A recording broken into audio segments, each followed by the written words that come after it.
crazy how time goes. People come and then people go. I wish that I was a little kid. So I just dropped off my youngest son at a friend's house so that they could gather, he and a bunch of friends could gather and watch football this afternoon. And then just before that, before we took off in the car, we hung up on the phone with our daughter, who lives an hour and 45 minutes away. She and her husband, we had lunch together over FaceTime with them on the phone. We had salad and pot pies, and they had their coffees and whatever they were eating. And so we spent quite a few minutes on the phone talking with our daughter.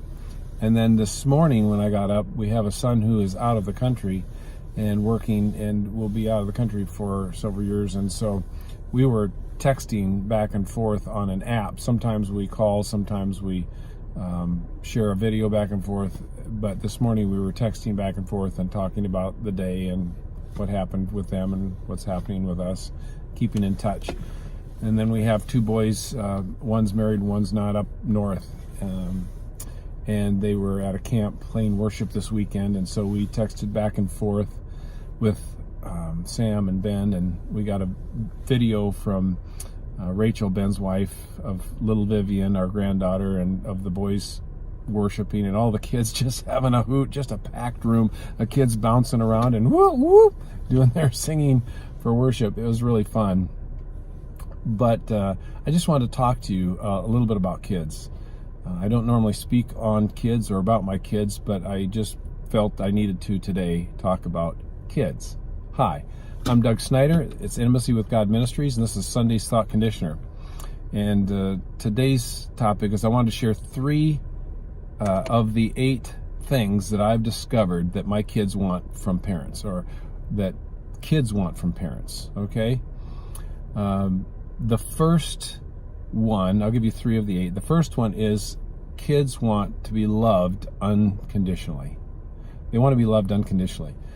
That means when they do well, they're loved. When they do poorly, they're loved. When they're upset and they're angry, they're loved. When they're ornery, they're loved. When they disobey you, they're loved. When they don't feel worthy, they're loved. You know, and I was just thinking about that. If you as a parent don't feel that unconditional love, if you haven't accepted the unconditional love of God, it's going to be awfully hard for you to pass on unconditional love to your kids, because we have a hard time giving what we don't have ourselves. In other words, I can't give somebody a tenor saxophone if I don't own a tenor saxophone. I mean, it's kind of difficult, right? I can't give somebody some wisdom if the wisdom in me is not in me, right? So you can't give what you don't have. And if you don't feel unconditionally loved by God, who is really the only source of that ultimately, then you can't give unconditional love to your kids. But that's the first thing I think kids are looking for from their parents, is unconditional love. Now, the third thing that kids are looking for from their parents is support. Now, the way that I put this down in my notes is that kids want the grace to try and fail. In other words, they want to be able to go out and be themselves and try things and fail.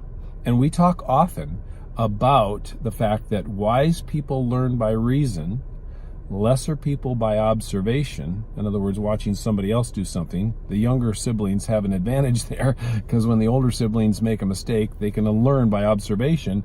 Oh, I don't want to do that.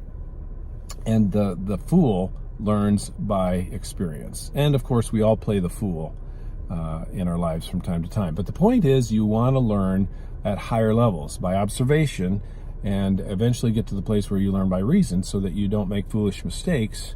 And so, but in that whole process of learning, kids want to be able to try and fail and be given grace.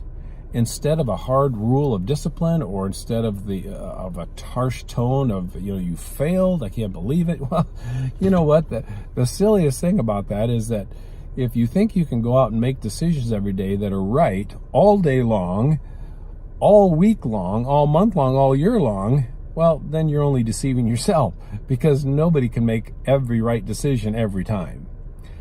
So kids want that support that says, hey, I'm giving you grace to try and fail.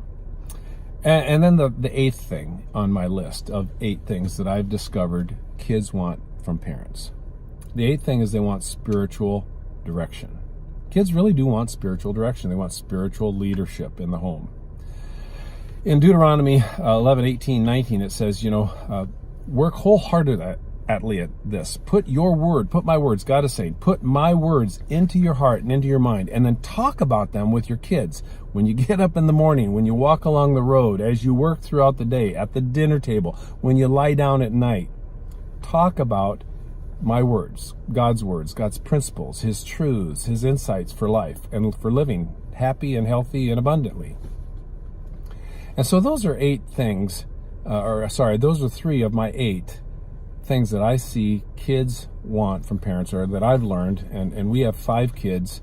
We have 3 of them married, 1 grandchild, and we love each of them wholeheartedly, just love them and so proud of them. And I hope that helps you as a parent. I know that you have kids and a deep love for your kids. And if you have insights, go ahead and post a comment down below. I would love to hear your insight. If you have another comment, post it. Of course, they're all edited for positive inputs. And then if you would like that list of all 8, go ahead and PM me, private message me your email, and then I will email you that full list of 8 things that kids want from parents. All right, that's it for Sunday's Thought Conditioner. This is Intimacy with God. I'm Doug Snyder. Thanks for joining. Please pass this on to others. Like it, share it, and enjoy your Sunday. Bye-bye.